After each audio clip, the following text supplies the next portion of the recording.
Hello and welcome back, guys, to another Improvement Season podcast. Once again, it's the year 2024, if you haven't really gotten used to that one right now. And yeah, here we are, Steve. There was one thing that I've forgotten to talk about last week that I didn't really bring up, and then you were reminding me after then the episode recording, which is something that we will get into. Now I have the intention of all of the listeners so that they are hooked and need to stay around before we until we are then touching on that subject. But first and foremost, of course, how are you doing overall? I am good. I can't believe, Pascal, that we're already 10 days into the new year. I'm just like, how? Like the time has already jumped past. And also, I don't know why this has just popped into my head, but one of my clients, he listens to the Improvement Season often, and he last check-in kind of was like laughing to himself because we spoke back and forth before 2024 saying how we never miss an episode, and then the next week we missed an episode. But it was intentional, though. That's the thing, you know. We want you to crave us. Yeah, no, and the thing is, I think when I'm saying like we never really missed an episode, it is because of, I don't know, misscheduling or anything alike. It was the Christmas holidays, and there were times where we didn't really take any kind of time off, or we pre-recorded things. But at the same time, if we are releasing 50 episodes per year instead of like 52, I don't really think it's a big deal, especially when it's during a time like this. And once again, it was rather intentional that we skipped that episode. It wasn't like a missed episode. It's a good way to flip it. Yeah, absolutely. But no, things on my end, I can't actually believe, in addition to the time flying, that I'm starting, I really like a Monday through Saturday training week, 6 days on, 1 day off, but my weeks aren't working like that. So I'm actually starting week 5 tomorrow, and then I have a rest day on Thursday because my weeks and days have just got jumbled. But I found when I follow this upper lower, it's basically, I could keep following upper lower until I just am tired and I'm like, I need a day off, because I'm recovered in time for every single session there. No session before impacts the next one. Even if I'm training I'm training calves and delts at high frequencies, they're never really beat up enough the next day to worry about, I'm training them again. It's like, well, they're recovered because they just recover super quick in the moment. So I can't believe I'm already getting that deep into it. And I am feeling the fatigue start to accumulate, though. What I was surprised, Steve, and please enlighten me and the listeners, because I wasn't even aware how much quad volume it is that you're doing for the time being. I was very surprised by the Instagram post when I saw that you did leg press, belt squat. You won't be surprised. What else was there? Sissy squats, leg extensions, or whatever it was. Or is it the entire week? There we go. So you're surprised because you thought that was one session. Yes, I was. I was like, so I always, sorry to interrupt you, Steph, because I was always convinced that the session volume that we are doing is fairly similar to each other. And then I saw this, and then I was like, holy shit, is Steve really doing this amount of volume? So yeah, I wrote the work for the week, and this is part of me talking, where I said my weeks are a bit weird, and I was like, I've posted this on a Tuesday because that's all my quad sessions done for this week of the meso. Right. But it's like midweek, so it probably doesn't quite click as it does for others. So some people reached out to me and were like, is that the session or the week? Because I did see this 52 set volume study, so maybe you're trying really high volumes. I was like, no, that's the week volume, so it's 15 sets for the week. If I tried to do all of that in one session, goddamn. That makes much more sense. And I was even, funny enough, I found myself in that situation where I thought like, okay, is this the amount that Steve is really doing for his quads? And also, is that then also what he's doing in a similar fashion for other body parts? And is this then why he has made so much progress over the past years and I'm falling so much behind? It's weird, because we are talking on a consistent basis, and immediately those thoughts come to your mind, which is self-sabotaging in a sense. And it's kind of a representation of how many people are falling into the trap when they are seeing limited information and drawing immediate conclusions just from that very little information that they have.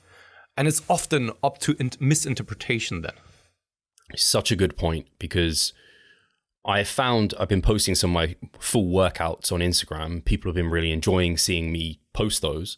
And I've not really ever, you maybe did it at some point, but lots of people log their workouts and they put them out there. And I started to do it and I just noticed, hey, I'm getting more engagement on these posts than I do on my other stuff, even though in my eyes, I'm like, how much value is there in this? Because you're just seeing my workout is specific to me. It's kind of similar to my macros and the food I eat on a daily basis. It's specific to me and my goals. But then I've had clients look at what I'm doing and then they're like, oh, should I be doing like more? Should I be doing, I don't know, that exercise? Or should I be like, how long do your sessions take? Am I training hard enough? I'm like, dude, we're doing everything specific to you. We're auto-regulating things surrounding your context, your needs. This is specific to me. There could be like Mike Chalice, if you saw some of his workouts right now. As you know, Mike is like this freak of nature dude who has extremely high volume tolerance. Like he's 10 plus weeks into a mesocycle. Some of his like movements have got 10 plus sets per muscle group within the session. Like again, if you compare to that, you're like, oh, should I be doing that? And it's like, circle yourself back to n=1. How am I doing? How am I progressing? And I think sometimes it can be good to see it because it can give you new ideas, or maybe you're like, oh, maybe I should be pushing myself a little bit harder. Maybe they see a video and they're like, oh, like Steve got 2-3 extra reps where I didn't think he would. Maybe I'll test myself to see if I'm really training hard enough. But I think it's, like you said, really bad when you start really doubting what you're doing in your process. I think that 52 set study did this for a lot of people where they're just like, how on earth? Like, and they kind of quote unquote cope, like that whole thing where they're just like, oh, these people weren't training hard enough, blah, blah, blah. And it's like, no. There's lots of reasons why they could do 52 sets. They built up to it. They were prioritizing quads. Upper body wasn't trained at all. Their rest periods were really, really short. And so the loads got stripped in half quickly. So there's many reasons why they could get there. They're less well trained than you.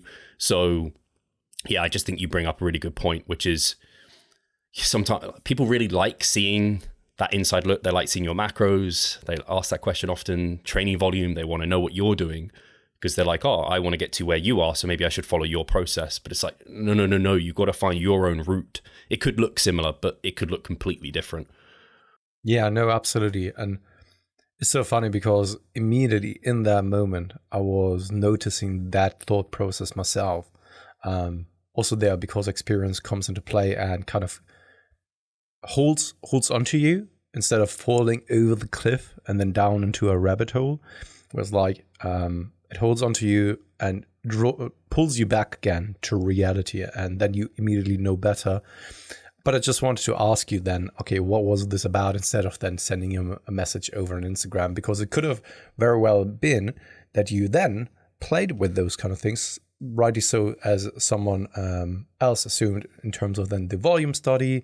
I also know there has been someone in your life now, right, by your side. Now this sounds as if you...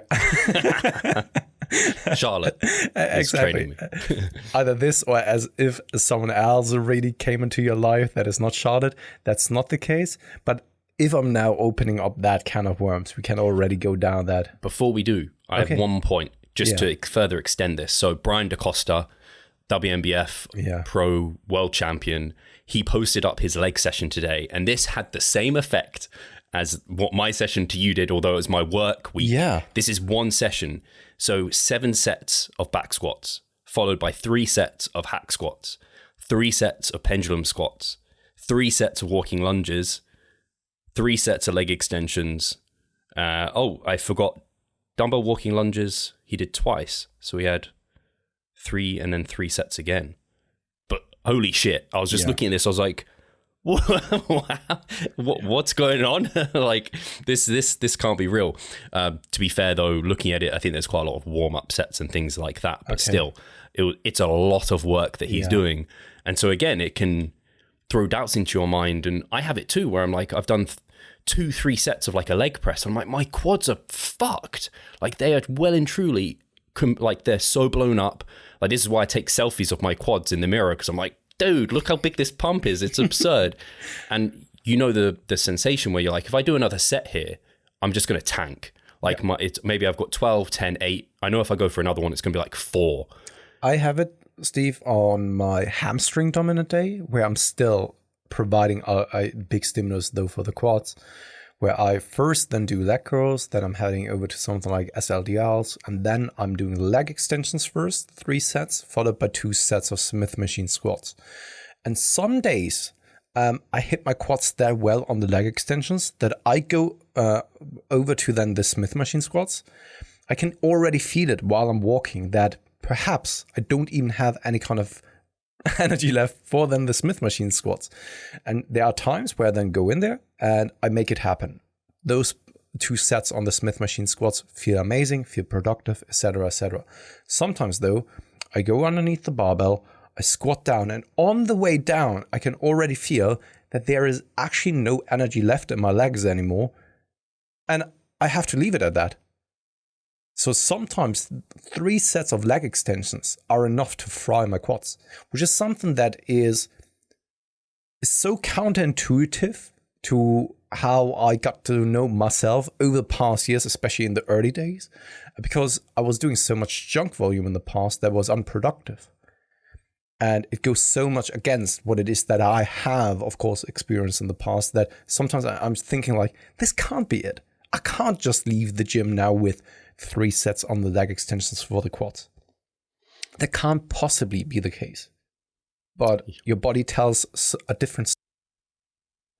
Yeah, I think my bias and preference is getting more from less because it just, I don't know how to put it apart from when you're doing so much work. And I think if you're able to do so much work, at least in our context, like if we could do 15 sets high quality, really good stimulus, we could do 30 sets lesser.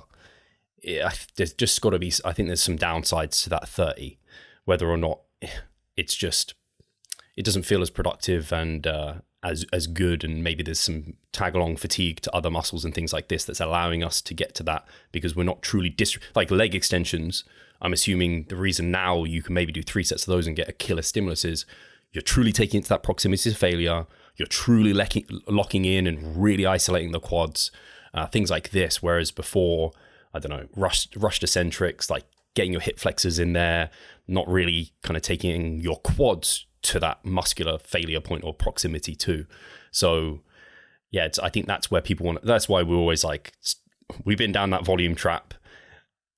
Scaling it back is a good idea. And even like quads for me are a priority, and I'm trying to push volume there. Like they are like, I'm trying to leave hamstrings on the back burner, really push quads, but still I'm getting to 15 sets and I'm like, man, I'm struggling to like keep this going because it's every session I feel like they're kaput. Yeah, no, absolutely. It's funny because the other day there's a woman that is training quite seriously, but she is a Gen Pop person, you know, but she's very, very kind, very friendly, and I'm chit-chatting with her. She's not really coming from a bodybuilding and powerlifting background, just like Gen Pop. But once again, I was then, because she was on the leg extensions and we have chatted in the past, so I was asking her to actually chime in. And she was watching me doing leg extensions. And after that, it was so funny to hear from her because she was impressed with how I can maintain the technique and the intensity throughout each and every single rep, even though they can see that fatigue is kicking in. And I think that this is first something that has been developed over the past years. And it's something that I've seen with highly skilled lifters, more so, even much more so than I, right? It's not that I want to pat myself on the shoulder and be like, yeah, I'm a highly skilled lifter, but it's with highly advanced people, sometimes you can't really see it in the way that they are executing, that they are getting closer and closer to muscular failure, because each and every single rep looks the same, with the exception that maybe the velocity or the tempo of the concentric is slowing down a little bit, well, sometimes even substantially. But the way that they're executing, they are able to maintain the execution of a movement very, very well. Yeah, I think it, especially on leg extensions, the pain you get as you approach failure is horrendous. Yeah. Like I don't know if this is the same for you, Pascal, but I think most people, it's like you have to jump out of the leg extension after a set and walk around because you're like the metabolite buildup and everything is just horrendous. Especially walking around. So for me, I have to walk around. I can't really sit still afterwards, which is... It builds up, right? Exactly. And I don't know, then you're watching other people, such as the RP guys, that then lie down on the ground, where I'm like, I never really had that with leg extensions. I always need to then walk afterwards because sitting is more uncomfortable than walking. Yeah. I think if people watch me, they think I'm like a maniac because I like finish a set, I'll get out and I won't kick the wall hard, but I like kick the wall because I'm like, I need to feel something that isn't my quads. This is horrible. Just like fuck. This is so painful. So yeah, I feel you on that. And I think that's something I did in the past. And you see it with people where they think they're training to failure, but it's actually as they approach failure for that muscle, they let other things, they let their technique change. So now that muscle is no longer getting taken further to the flame, but they're putting other things to the flame to make it feel actually easier. Yeah. So like they're compensating because it hurts too much to keep that muscle to the flame. And then at some point, those compensatory muscles do reach also a level of failure. And then this entire set is over. And they are under the belief that the sole muscle group that they wanted to hit was the reason for their failure, but it was just more a general fatigue that they've built up. Yeah, it's like, I don't know, you are squatting and you let your hips kick back more and more and more, taking tension away from the quads, whereas actually if you just kept sitting down into your quads, it's so painful and like you're scared you're not going to get back up. I don't know why, but the only analogy that I can have for something like this is like you're a DJ and you have your headphones on, and you want to transition over to a different song. So you hit the slider, slide over to the different song, and the speaker outside to the audience is actually already slowly and gradually playing more and more of the other song. But on the headphones, you still hear the other song and believe that this is also what the audience is hearing. But in reality, it's already a different song that you've transitioned over slightly. I like the analogy. I'll take it. Maybe it was too complicated still. To be fair, I don't know why this is making me think of it. I like listening to some Spotify playlists and they transition the songs, whereas I very rarely get to a point where I let the transition kick in. I normally just skip. But I actually really enjoy the transition. Anyway, that's a complete How long tangent. is it for you? How long is what, sorry? The transition, because you can actually make a smooth transition and set the timer so that you have like, I think for me, it's either 12 or 15 seconds where then it's transitioning smoothly into the next song. I have no idea. It just, whatever Check it's doing, it out, I think Steve. it's pretty quick. Yeah. Check it out. Maybe you can be your own DJ to some extent in your workout sessions. I like it. We can talk about the other thing though, because I have requested permission to, not that I think I had to, but I thought it was kind to, because we have an audience and speaking to a fair number of people in our field and niche. And so I think it's appropriate if I ask how many secrets can I divulge? Yeah. And it has to do with the sex toy that is in the background on your right shoulder. Right shoulder. Yeah. What looks like a that. Oh! It was God. That. That's an accident. It isn't what it looks like. No, of course, it hasn't to do with sex toys. This is a secret in it for itself that Steve is probably never going to share with us. But it is about an insane. I would have to say a crazy thing, because it has been such a long time that you actually went down that road, and that is, Steve has committed to the 2024 bodybuilding season of competing and has some help by his side. And that is, Steve has gotten a coach now. Yeah, it's actually crazy to think how this has kind of all happened serendipitously almost, where it's been like, my first prep was 2014, decade on, it's now going to be my fourth prep. And first prep I had a coach, and now I've decided I think it's the right time to be coached again, where I think, having done it myself for the last 2017 and then doing it for 2021, I think I've benefited from having people in my corner, and I just benefited from it last season to the degree where I was like, hey, I actually think I can be coachable, because that was somewhat of a concern, is letting go. And I have struggled a bit with that.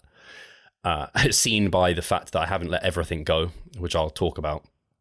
But I thought it was the time where I have people in, like, who have been on the podcast, who I've met in this industry, who I trust, could get me into as good shape as I could possibly take myself, and possibly even better, and get me to a level to where I need to go. And I've not got enough of an ego to realize that like the best in any sport have a coach that helps get them there. Like that is almost by matter of fact. And so I'm like, if I truly want to bring my best to stage, I'm probably actually going to be able to do that better with a coach, so long as they're a good coach and we have a good rapport and relationship, which is why I've started already with the coach, and I haven't started dieting or anything yet. I don't know why I haven't said the name yet. So for people who are like, who is it? Stop tiptoeing around it. I think people probably could guess, because I think we got people to like guess last time or another episode ago, and a few people got it. So it's Cliff Wilson, my man. So we've had the pleasure of meeting Cliff, eating with Cliff. We had him over in London for a seminar quite a while ago now. And you can agree, Cliff is such a dude. Like, yeah. And he thinks differently to us. And that is a big appeal to me with Cliff. His accolades speak for himself. He just posted I'm in his like private Facebook group, and he posted the results from last season for his clients, and then posted like the cumulative results. And I was like, holy shit, dude, this is unbelievable how many people you've turned pro and like won classes and everything. So yeah, that speaks for itself, like his resume. But that isn't enough for me. It's also him as a person. Like I relate to him. I think he thinks in a really interesting way, slightly outside the box. He's obviously been on the podcast, coming up to double digits probably if he hasn't already been there. And he has some specialty knowledge in areas that I don't and I want to learn about, such as the number of people he's taken to stage peaked and getting to that crazy condition. Like you see his clients and he posts them up. And he's like, every one of them is just like pill to the bone, completely full. And I'm obviously, I don't expect him to smash it 100% of the time with everyone, but the more time we have together, the better we are at communicating. I just have full faith in him. So yeah, I just decided, I think all round it made sense for Cliff to be the guy. Again, that's nothing away from anyone else who I was considering. I didn't even talk to anyone else about potentially being coached. It's just like, Cliff is my man. To learn from him, someone I consider to probably be the best like bodybuilding, particularly natural bodybuilding coach out there, learn his process. But also, as I mentioned to you, Pascal, and I said already, he thinks differently to us. I'd say I'm quite heavily influenced by the science and data, and I like kind of letting that be my guide. And I think as we've grown and developed, we've allowed our experience and client experience to influence us more and more. And I think that's made me a better coach. But I think Cliff even relies on that a little bit more heavily than even I do. And I've seen that already with some of the things that we're doing together, which has been cool and insightful. And again, if this wasn't Cliff, I don't know if I trust that person to give me what he's given me, because like I don't know if they have their like solid reasons for it. But again, his credentials speak for themselves. So yeah, I'm super pumped to be working with him. And actually, spoiler alert, he should be coming on the podcast. We're recording in February, which will probably come out in March, to basically talk about our process, what he hopes we're going to achieve, which would be cool because I don't fully know. So I'll be learning some stuff of what he thinks my potential is and things. This is also why I'm not going to ask you any kind of specific questions about your strategy, what it is that you have planned and all that kind of stuff, because this is something that you guys can then talk about on the podcast. I think it's much better placed than the coach itself also comes into fruition, whereas then giving the audience the rationale behind certain things, and then you can go back and forth, a little bit of a different format then to our podcast that we normally have. But I'm very excited for this. That's for sure. Yeah.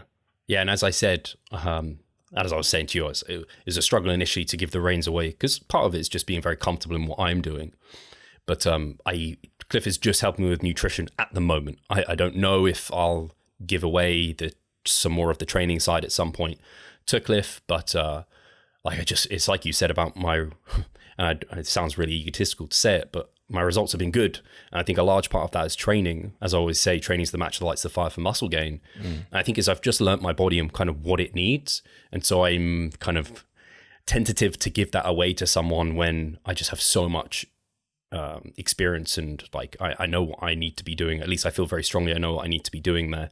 But as I told you, he and we'll talk about it a little bit on the podcast. And we talked about it when Cliff came on, actually, some of the less evidence-based kind of thoughts he has. He likes to not prioritize, have some training in that 30 repetition range. So he's already encouraged me in some areas to just push my reps up a little bit higher, where I'd been like, man, 20 plus reps, it gets a little bit tiresome and whatever. Whereas, and I hadn't put too much work in that range, whereas now I'm trying to just put a bit more in there. So yeah, that'll be interesting. But yeah, I'm very excited for it. And also one of the things that encouraged me to do this was, I'm sure you have it, Pascal, where you have clients who are coaches themselves, and maybe personal trainers, or they have online clients, and they just tell you how grateful they are to have you in your corner, and how there's just like this pressure just taken off, where it's just like, Pascal's got my back. I can just be a bit of an athlete, check in, I know what I need to do. And I've already had that little bit of a sense myself too, where someone reached out to me recently. They're like, so what's your plans for 2000, like for this season? Like, what's your timeline? When are you starting like to diet, all of this? And I'm like, someone else has got that sorted for me. Yeah. Don't need to worry about it. Yeah. Like I'd already planned it all out. I had multiple plans, in fact, of how to get down there, and I wasn't sure which route I was going to take. And I was like, hey, I think someone else has me covered. Yeah, I think this is so freeing. And I even said it to you in a private message as well. At first, you may start to doubt whether this is the right decision of having someone by your side, because you're not really fatigued. You still have mental clarity. You kind of also make some good and rational decisions early on. And then you may start to think like, oh, do I really need him by my side? But the deeper you are in prep, the more valuable Cliff will become.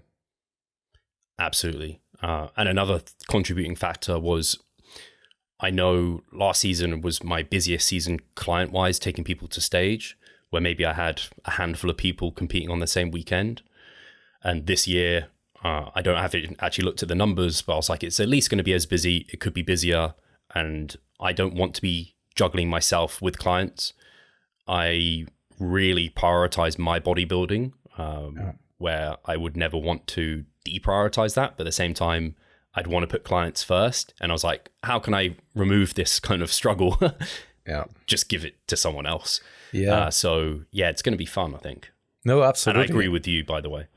And I think that you will gain a lot of valuable insight, because you're taking things outside of our typical bubble. That's just a thing. You know, you could have easily gone with a coach that is very similar to how you are doing things, but what's the value in that? Like, honestly, really, it's kind of more like confirmation bias and soothing your mind basically during a prep, which is fair enough, absolutely. But at the same time, you are also doing it in order to learn something along the way when it comes to maybe different methodologies. Yeah, I think you want to have, like, I couldn't sign up with just some random IFBB pro. Yeah. Like, I couldn't do it, because I just think there's such a big, wide gap in terms of our philosophies and all of that. Whereas with Cliff, I think our philosophies very much align, but there's just some methodologies that are quite disparate. And he's also relatively, like, he speaks about it, but he speaks a lot about nutrition. He speaks a lot about peaking, and not a lot about other elements, because he's just not as well known for that. So yeah, I'm just excited to learn about those, and also excited to learn about his processes. Like, it's, for us, obviously we do our video check-ins and all of this. Cliff is just email. So it's already interesting learning how does that look versus like check-ins. Do I like it? Because yeah, I just think it's going to make me a better, well-rounded bodybuilder, competitor, but also coach as well. So, and like, as coaches, we know the benefits that we provide our clients. And yeah, I'm excited to kind of get those from the experience with Cliff. So yeah, I don't know if there's not too much else to say then, because it'll all become a little bit clearer as I bring him on to talk about kind of our process and what it's going to look like. But we have picked out shows pretty much, and it's made pretty simple, because the UK FBA now just have a finals. There's no qualifiers, so I don't have to worry about qualifying. It's just you're there. And then the WNBF UK is just the Supernaturals. You're just there. They're one weekend after the other, so really close. And then hopefully, and the goal is to get to WNBF Worlds and compete there in Boston, which is like 4 weeks later after the WNBF Supernaturals. And that is something actually already that Cliff has influenced me. Is my timeline was quite a bit broader, where if in 2021 I competed like quite early in the season, then I had shows like months later. He's like, he wants me to have shows almost within a 4-week period. Okay. And target those. And so that's already been like, it'll be interesting to see how that goes. And because I know a lot of people like Eric Helms, his last season, he was in like contest shape for months. So it's kind of like, that's what I had in my mind. It's like, oh, Cliff just wants me in the shooting range for a shorter period of time. Maybe that gets me to a level that is unsustainable, but a level that I couldn't achieve if I tried to be there longer. I don't know. It's things like this. And maybe this is also then giving you an easier time from a recovery perspective, even though that the dig may be harder, it is the exposure to it is shorter. And maybe it is then that it's easier. It's kind of like, I don't know, your exposure to radiation. The longer you are exposed to radiation, the more severe the effects, up to the point where you can't even recover from it. And or when you have like very short exposure, it is still harmful, but not as harmful, and you have maybe some chances of recovering quicker and all that kind of stuff. Yeah. So it'll be very exciting to go through that process. And I still haven't quite, you said, like I've committed to 2024. Like it's really weird. I think this is just speaks to the person I am, but I still get nervous. Like when I see like show dates being announced and I see like, I don't know, different competitions from the past year that I'm going to be doing, I still get like, I get a little bit nervous about it, which I think is a good thing because I really care. But it's just funny. And we haven't spoken about it for a while, actually, Pascal, but I'm not going to assume anything here. Have you thought about this year at all? Not really, to be honest. Let's take a short break and then we can delve more into it. Do you not see the progress you would like? Are you sick of writing your own programs? Or perhaps you need some accountability in order to stick with a plan? Then it's time to start working with us. We at Revive Stronger offer a truly personalized coaching service. You'll get more than just an email with some macros or random cookie cutter program. With Revive Stronger, you will be the center of our attention. You will receive your own fully individualized training protocol alongside a customized nutritional strategy. We created the coaching around your needs, wants, personal preferences, and your own unique lifestyle. Every single week, we delve into your program in order to make appropriate adjustments so that we get the most out of your time and the best possible outcome. We help both female and male athletes to seriously change their body composition by adding more muscle mass and decreasing fat tissue. No matter if you're a competitive bodybuilder or just want to look better, if you need help with your progress and taking your physique to the next level, our coaching is for you. It's time to make a change. Sign up today and let's revive stronger. So just to touch on it once again, not really, to be honest. My mind has been on other things, and that's why I haven't really given it a thought. And to be honest, because of this, I don't really think that it's going to happen, right? Unless it's going to be once again a very spontaneous thing, because I'm going to diet anyway at some point, and maybe this is then the spark that ignites the fire again, because I do know myself that whenever I'm in a caloric deficit, I'm becoming a little bit more fixated on my physique again. And I'm seeing things that then, once again, I don't know, motivate you and all that kind of stuff. I don't know if motivation is the right term for it, but everyone kind of knows that sensation when you are dieting. And even though that you are feeling maybe lethargic at times, when you see those new details popping out in the gym, right? And you look different to the last time that you've seen yourself, it's a feeling, I can't really describe it or kind of compare it to something else. It's like you're slowly unwrapping a present and you're just like, I want to keep going to see what's in here. Yeah. No, absolutely. And I know what you mean. Like I know I'm in like I know I'm getting there when I take like lots of physique shots. Like I take many selfies in the mirror because like, oh, there's a new detail there. I'm getting a great pump here. And that's like this period of time when, you're getting leaner, or you're like post diet and you're getting a bit fuller. It's like this time when you become a little bit narcissistic. Yeah, that's the thing. And I know myself well enough that I know that when it comes to long-term planning, that's not me. It has never been me.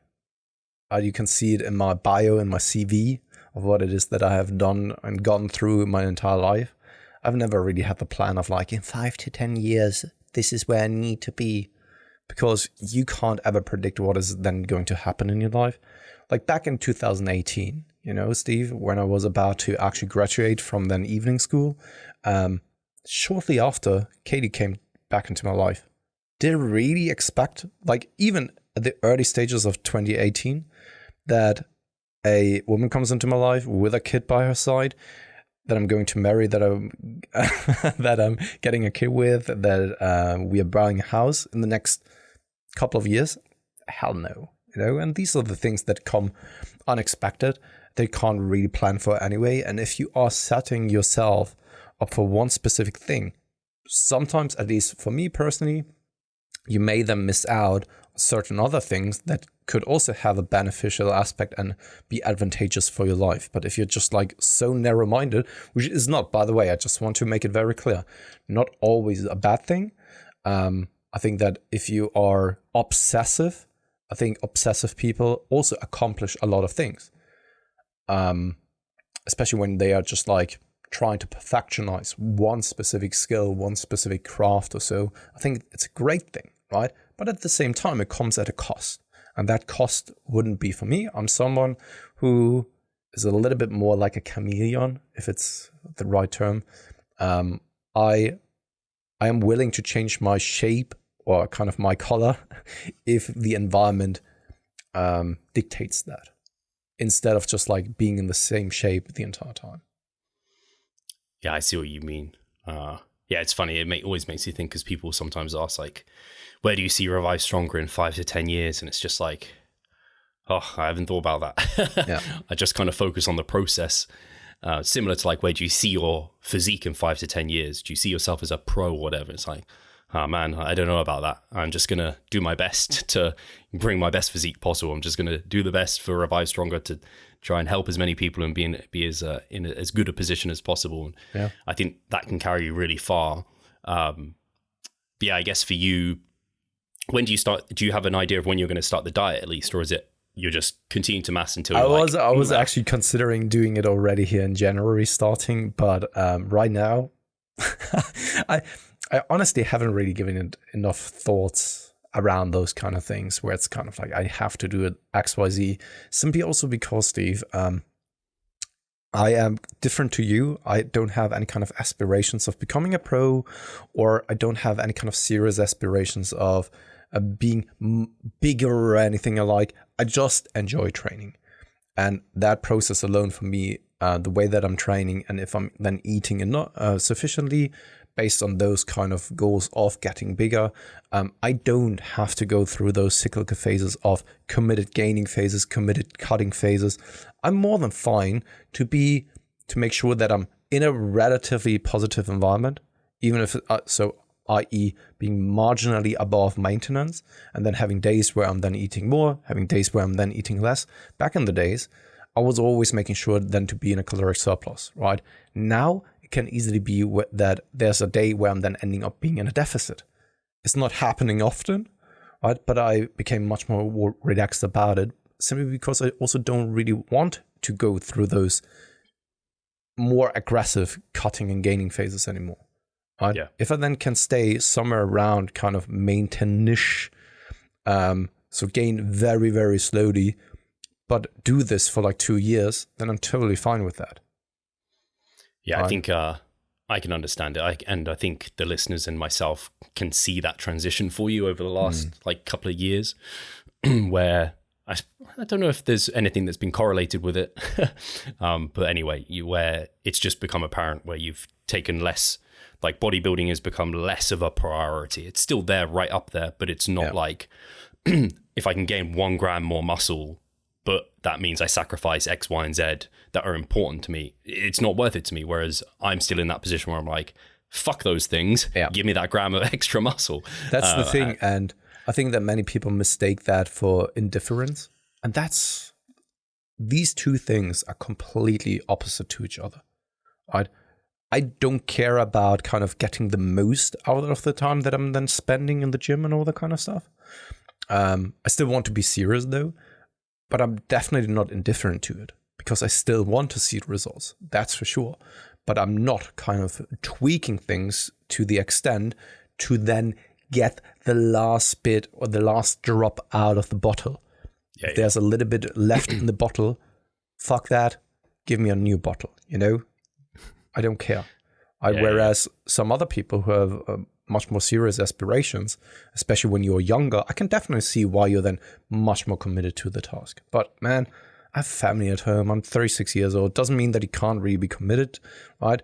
But I think that my time, it's not a linear thing, the rewards that you're getting out of kind of bodybuilding. So the more time and the more effort you invest doesn't mean that you get equal amount of muscle mass and progress in return. It's kind of an exponential crossing. So the more effort and the more time you're investing, it's kind of then crossing over. The less and less you still get out. At first, of course, you're getting a lot out of the time and effort that you're investing, but it's actually becoming less and less and less.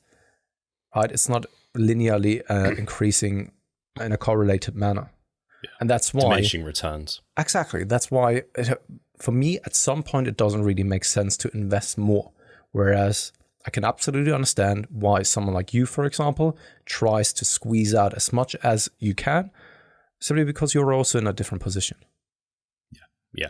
No, I think and that's what makes, I think, people enjoy these discussions, because there's people who are closer to you, there's people who are closer to me, and there's people in between. There's people who are deciding, where do I want to be? And that description makes complete sense, where it is like, yeah, you get a lot from the initial amount that you invest, but then everything after that, so much less out of each and every extra effort. But an extra set, whatever it is, you're kind of adding there, it's still the same as the time and effort you put to get the initial ones in there. You just get so much less for your efforts. And that's where it gets challenging for a lot of people when they're advanced to... I think it's the way you described it, where it's like, hey, I'm happy getting slightly less results, but for longer. Yep. And this is sustainable for me. I can enjoy it. I think that's a nice way to kind of look at it, to be honest. And whether or not you compete this season, like it's something you can decide as you diet and you're like, do I fancy jumping up on stage or not? That's the thing, you know, and I don't need to be the leanest guy on stage to have a great time. You know, so for me, it isn't about that. And I know what it sounds like. It sounds also to the ears of some others, again, being indifferent about the entire journey, but it isn't. It's more about how kind of, if I fancy that, if I want to do it because I am in the position to enjoy the entire process, then I will definitely commit to it and try my very best to get the best results in the time that I have available. But it's not that I'm actually then saying like, okay, here in 2027, I need to compete. I have it all mapped out already, simply because I want to be at the age of 40, a Masters Pro. That's not me. I know, and this is not downplaying that it is maybe something that other people are aspiring to, but it's kind of the same. It boils down to the same thing about principles and priorities. Man, I love sushi, and some people freaking despise sushi. It's kind of the same thing there as well, in a very simplistic manner. Right? What I like doesn't mean that it's something that other people like or are aspiring to. And for some other people, they have aspirations of becoming, I don't know, the best banker in the world and making millions and all that kind of stuff. Where it's like, this sounds very much cringe to me. Yeah. No, I totally get where you're coming from. To change pace a little bit, well, it's still on the same sort of line of thought. I'm guessing, considering you said you're a chameleon, you don't make those long-term plans and things. Do you have any, like, not New Year, I guess, let's say a New Year's resolution? Do you have any things this year that you want to improve upon or do that you didn't do last year? Anything like that? Nah, just I want to make more money. Well, you kind of have to, because, well, I suppose inflation slowed down, at least in the UK, a little bit, but it's still freaking high, right? So, yeah. No, but also this, right? Some people are like, whoa, you can't say that. And this is, of course, culturally different. I think it's more of a thing in the US to openly also talk about monetary aspirations and all that kind of stuff. Whereas in Germany, you don't talk about money and what it is that you're making and all that. So it really is a taboo subject. But in reality, I see it from a perspective of like, all right, then you know the motivation and the drive for the other person. This is transparency, and you know that they are not going to fuck you over then. Right? If I tell you like, hey, I want to make money, and I know that I can do this and that I provide the best service possible, then you know what drives my motivation in providing that. Because if I offer a good service, then you will probably also tell to other people, right? I can then also charge more, because if the service is that good, you are able and capable of charging more, you know? And this way, everyone wins. And that's the way that I see things, because so many other people, especially coaches out there, are like, I just want to help people. Fuck that, man. You just do, not just, but you do this primarily also because you like probably even working in the fitness industry. You can make good money if you are providing a good job. And see, if we see it all the time. I know of so many coaches who are coaching like 200 clients, something like this. And you know several people who do it like this as well. And you can't tell me that this is your aspiration and motivation is to help as many people as possible. I don't buy that. Sorry. Yeah, it's a tricky one, because I empathize with the person that's saying like, I want to help as many people as possible, because I guess that's a nicer way of framing it. Because when you do frame it as I want to earn as much money as possible, it's like clearly people's are like, oh, so you just want to earn money, like that's all you care about. And they don't make the connection of, if you want to earn more money, you have to be doing something to earn that money. And if you do a shitty job, probably you're not going to be able to earn that. But I do see that some people, and it's probably, unfortunately, these people that can have hundreds of clients just via their name, it's kind of like a Gucci. They don't have to provide a better quality bag or like product. It's just the name. And people will buy that for the name. It's kind of similar here with those coaches that have amazing name, and people will pay whatever they got to pay because I'm coached by X, and then they can have hundreds of clients who maybe even aren't coached by that person. They're coached by some like ghost coach who signs off as if they're whoever it is. But yeah, there's a capacity for if for good quality coaching, everyone has their cap of how many clients they can take on. And the thing is, those two things aren't mutually exclusive. You can still say, I want to make money, because let's be real here, everyone wants to do this. What the amount of money is, we can all kind of debate what everyone needs then in order to be happy. And there's definitely a threshold that everything that is beyond this doesn't make you exponentially more happy or satisfied, you know? But you can always turn it around and be like, okay, would you do the same job if you're not getting paid? And let me see how many people would still sign up for it. You know? Actually, someone asked me that recently, though. Like, if you didn't need to work anymore and you won the lottery or something, would you still coach? Would you still train? Would you still do what you're doing? And I was like, and this is back to your point. I was like, I'd still coach, but way less. Like, I would just have, not way less, because I mean, I'd coach like 40 or less people. I'd have like 5, 3, something like this. Steve, funny enough that you bring it up, because it is something that I just want to add there as well. To what it is that I said, because I would still do it, but be way more picky with the people that I want to work with. Whereas like, okay, so if you don't have to rely on the monetary aspect as well, then you can just be like very selective. And I think that is all right. You know, that is all right. And once again, also just to bring it back again, it is not mutually exclusive to want to help people and also benefit from it monetarily speaking, because a monetary compensation is nothing but an appreciation of the experience that you're bringing to the table, the quality of a service. Most of the time, not always, only because something costs a lot doesn't mean that the quality is always high as well. But especially when it comes to coaching, you know, I think that you are putting yourself out there. And if you are not providing a decent service that people are willing to pay money for, it will show itself and you won't really stand a chance. And we have been in the game since a long time now. Like 7 years plus now when it comes to Revive. That is a freaking long time. And I think that this says a lot already of the service and the quality that we are providing. And of course, you can always then pick and choose and find people that are dissatisfied with the service.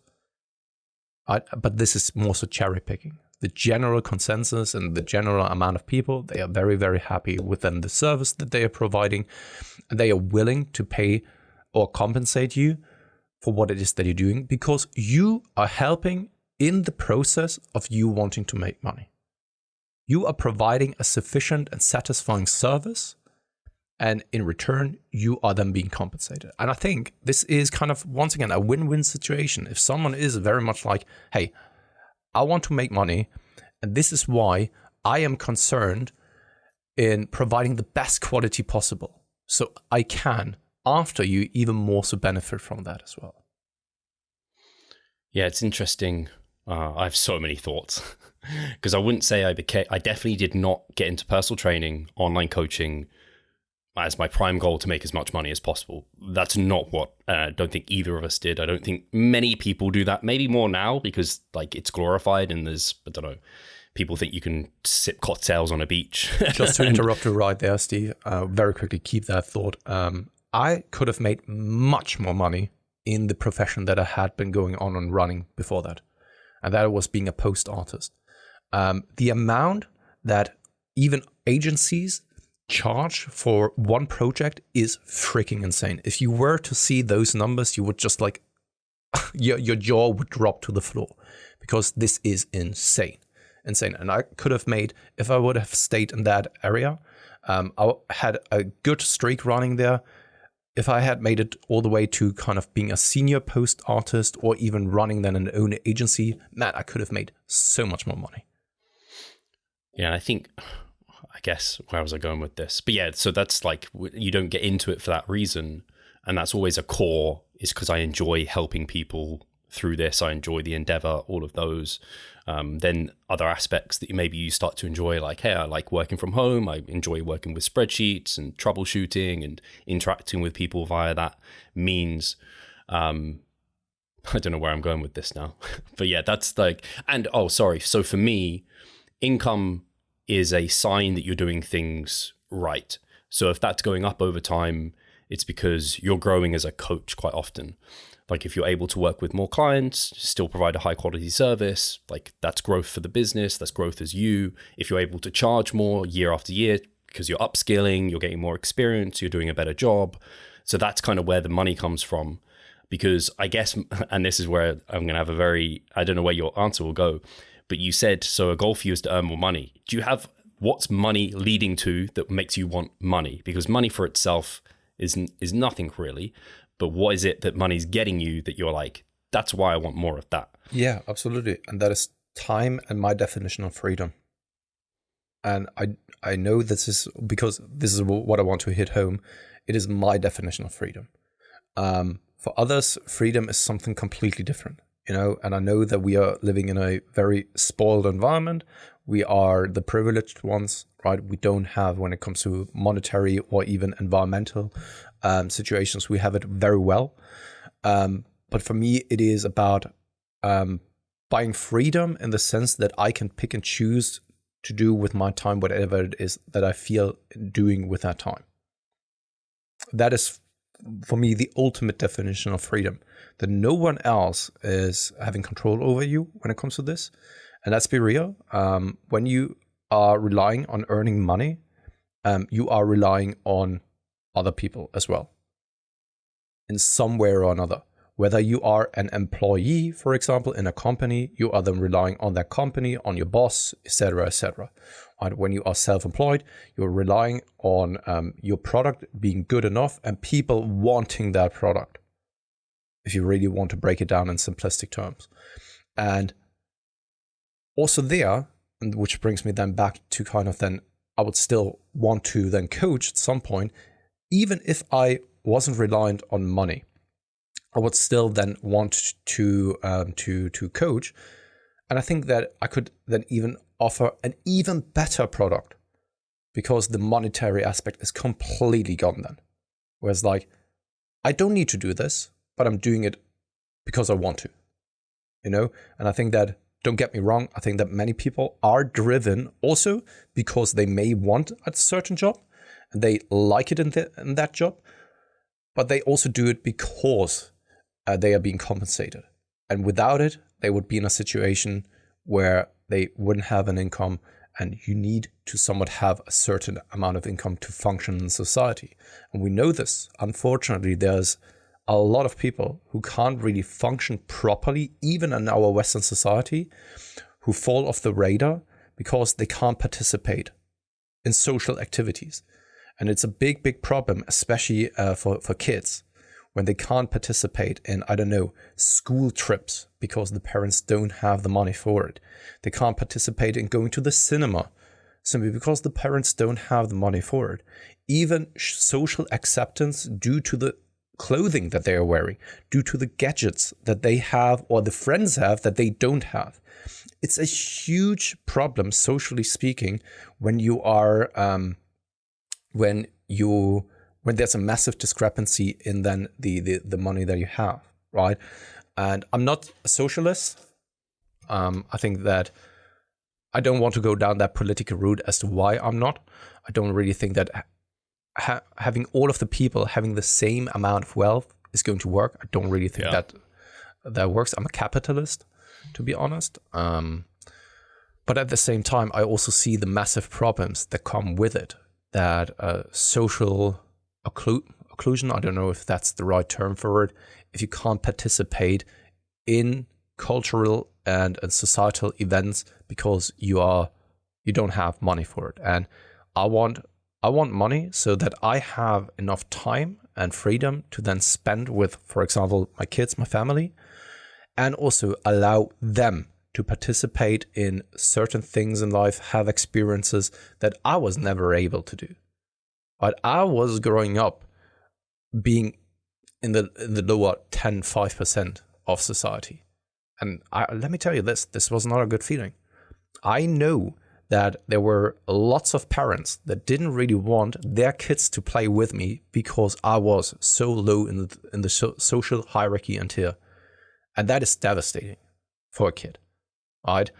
And all these things drive me, of course, and motivate me to actually then earn more money. And I think that if you then hear me out about this is never about materialistic goods, having a social status. I don't really care about those things because they don't really mean a lot by the end of the days.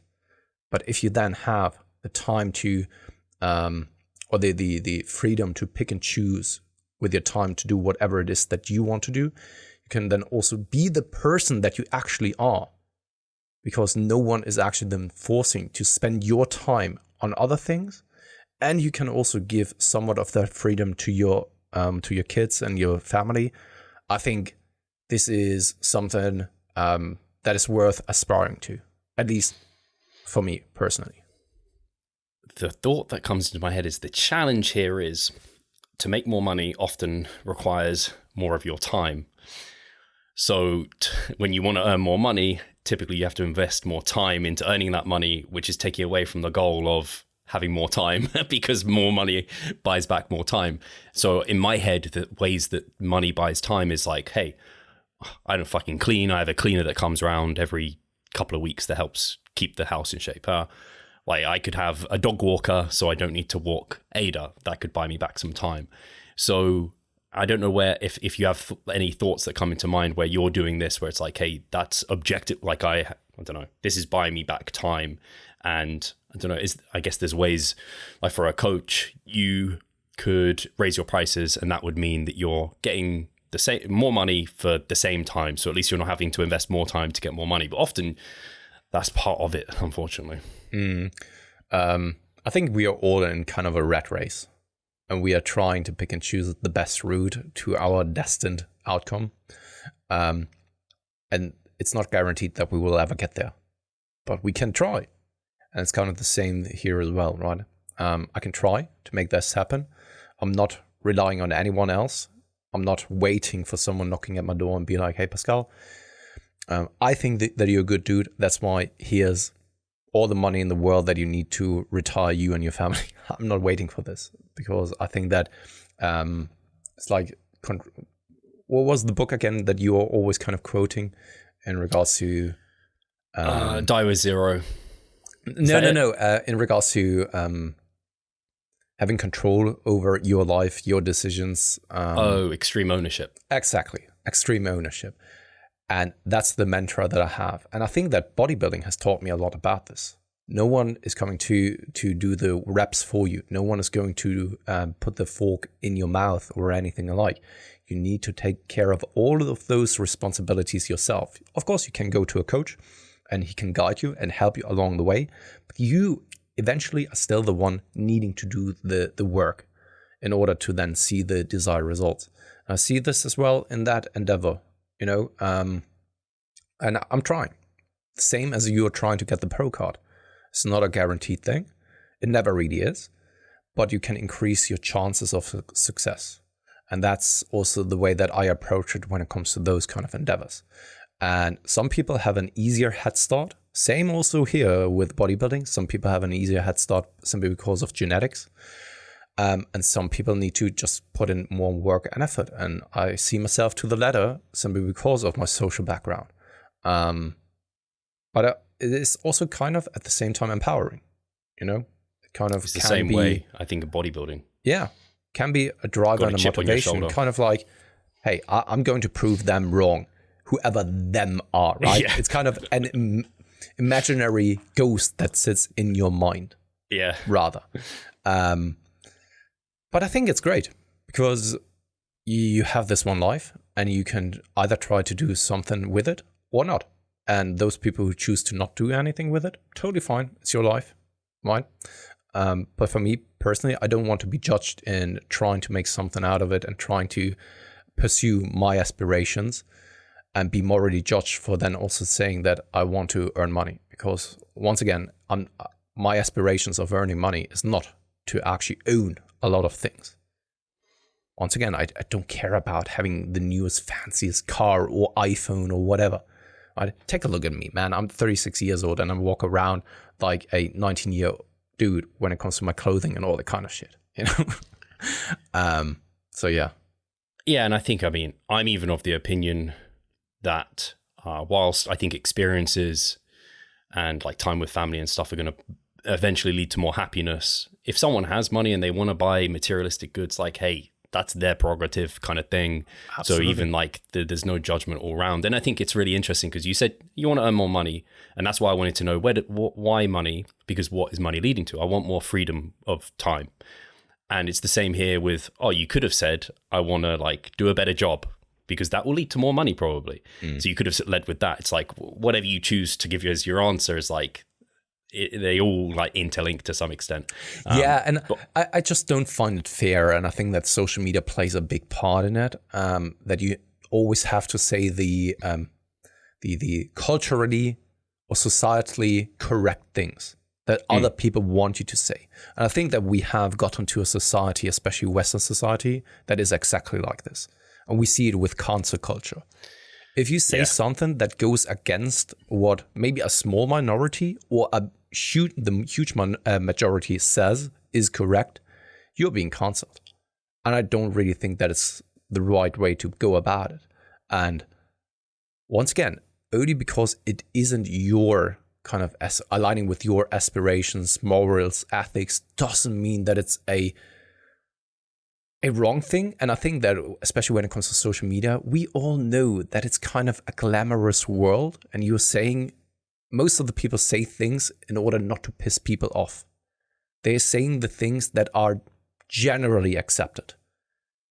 And because of that, I always find it a little bit deceptive as well. And this is why there are so many programs out there that promise you the world that don't really give you any kind of results, any kind of happiness.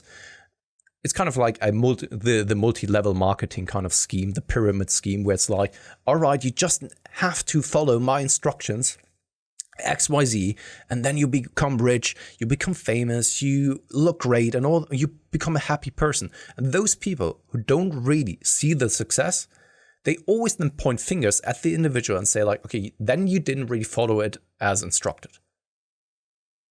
And I think that that's a massive problem, right? And that's why I rather, and I think that the vast majority of listeners know this, I am transparent. I say the things as they are. Sometimes it's inappropriate, sometimes it is appropriate, but in that instance, I just say it as it is, instead of being like, I just want to help as many people as possible, when in reality, I know that my true motivation is something completely else. That is deceptive, and then I think it's a complicated matter and an inappropriate matter. But when you are upfront with it and say like, hey, this is what I want, but I'm doing X, Y, Z in order to accomplish that, and you will benefit from that as well, I think that there's nothing wrong with it. Yeah, I think you could say the same for so many industries or companies where clearly they have good ethics and morals. So if their goal is to earn more money, it's like, well, that means good things for us, because to make more money, they're going to have to continue doing better and better work. On the note of cancel culture and stuff, you will enjoy this if you haven't. I don't know if do you watch Netflix? Do you have Netflix? No, not anymore. Well, you might be able to find it. Ricky Gervais, Armageddon, he recently did like a stand-up comedy He's so good, man. piece. Yeah, I mean, we were watching it over Christmas at Charlotte's parents, and I was bursting out laughing watching this. It was so funny. I would definitely check it out then. You're like his kind of type of comedy. I just Googled it. The ratings though on Google, I can already tell that it is probably quite controversial, because he only has a rating of 2.77 stars, and 400 people have commented on it. And I think that it probably rubs some feathers. Oh, yeah, definitely rubs some feathers. There's some pretty... I take comedy for comedy. So if someone says something that if they weren't joking, I'd be like, holy shit, dude, that's like messed up. But if they're clearly in a joking format, I'm like, hey, that's fucking hilarious. Yeah. We're in an environment where we can joke about things. So if you don't take it like that, you're going to get disgruntled, especially in this day and age of cancel culture and stuff. So that's a recommendation to people, and maybe even some people watched it and they loved it or hated it, and that's fair enough. And it's not for everyone. I really do hope that it didn't really come across the wrong way or anything. I like the discussion that we now had in the second part of this Improvement Season podcast. And I think that many coaches even do listen to our chats. And I think that especially when you're self-employed, there's always kind of the shadow lurking behind you that you need to earn enough money to actually then survive the month. And I think that especially self-employed people can relate to what it is that I talk about to some extent. Because the more money you're earning, the more you can also in your business focus on other things and have time available for then things that you very much do enjoy doing. And that is not to say that coaching for the vast majority of people is not enjoyable, but if that's what it is that you're doing from morning time to night time, it is no different than standing in somewhat of a factory and doing the same kind of thing, the same, setup that you have, that you are then, a pole that you're sticking into a hole, and you do it like 1,000 times each and every single day. That's something I can say. I took this from Andy Morgan. He just said it so well. He never wanted to take on a number of clients where he was like fed up of doing a check-in. He wanted to come to every check-in and feel like, cool, I get to do another check-in. I can honestly say the same for me. Like, as much as monetarily, like, I'd like to earn more, again, I think for me it shows progression, and same as you, like, it buys freedom potentially for sure. But I don't really want to put myself in a position where I'm hating really hating like a work or a check-in. And we also, because we do video check-ins, you have to be like a little bit pumped, like a little bit like enthusiastic. You can't just be like, hi dude, dropping calories, fuck you. Like, not only that, fly. But it's also hard for you as a coach to really scale. For you as the brand. Sure, Steve Hall could also then scale, but it's not really the service that you're then providing anymore that you've been offering up to this point. You have only that much time available. Either then you charge more, or you scale and reach out into other avenues, diversify your kind of time, your services with something else, And that's why, especially when it comes to coaching, you can only take on so many athletes before you are starting to dislike it. And I think that you should always be careful with that. And I would, rather than cap it at a certain limit, provide a very, very good service, increase then the prices over time, and by that, also buy yourself time in having then maybe some, I don't know, diversify into another revenue stream also. Right? So it's a little bit, of course, a little bit more of a complex manner. But yeah. I agree. Guys, we've been speaking to you for over an hour here, so enjoy. Yeah. I think we can probably call it there. Absolutely. Always love your comments. Appreciate the feedback. If you want us to dive into any specific topics like this more, like the coaching aspect, business aspect, we can, because this is the improvement season now and it's whatever the fuck we want it to be. So we can do that. And yeah, we appreciate you as always. Cheers, guys. Like, comment, subscribe, especially if you're at this point. You got to give us that. Yeah. Cheers.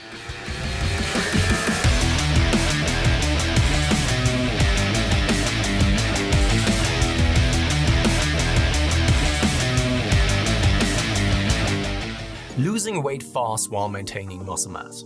Sounds too good to be true, doesn't it? It isn't though. It's reality and we know how to do it. And we will help you achieve this. The Minicut Movement is an 8-week fat loss program to make you lose a huge chunk of fat while maintaining muscle mass at the same time. We will support you from the beginning to the end so that you see the results you would like to and come out of it much stronger. You'll receive a fully automated spreadsheet that is based on your nutritional needs. You can choose between 6 different male and female training templates. Over 30 videos will guide you through each and every single step of the Minicut so that you're getting the most out of your journey and that you always know what to do. But the best thing is that you can start whenever you want. The Minicut Movement is open 24/7.